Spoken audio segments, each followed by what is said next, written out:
क्यों न कासिम सूरी के खिलाफ संगीन गद्दारी की कार्रवाई की जाए। चीफ जस्टिस के रिमार्क्स। चीफ जस्टिस काजी फाइज ईसा ने कहा कि कासिम सूरी ने तहरीक अदम एतमाद पेश नहीं होने दी। इनका इकदाम सुप्रीम कोर्ट के 5 जजेस ने गलत करार दिया। कासिम सूरी मुल्क में आईनी बहरान की वजह बने, इन पर क्यों न आइन शिकने की कार्रवाई का हुक्म दिया जाए। सुप्रीम कोर्ट में चीफ जस्टिस पाकिस्तान की सरबराही में 3 रुकनी बेंच ने साबिक डिप्टी स्पीकर कासिम सूरी की नाअहली केस की समाअत की, जिस सिलसिले में कासिम सूरी की जानिब से नईम बुखारी ने दलाइल दिए।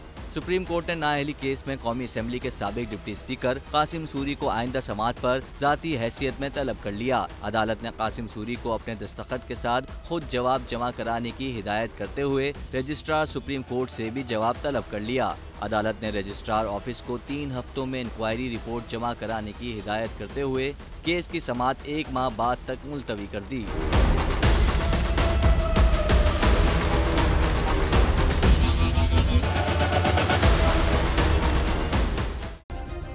सब्सक्राइब करें और बेल दबाएं ताकि कोई खबर रह न जाए।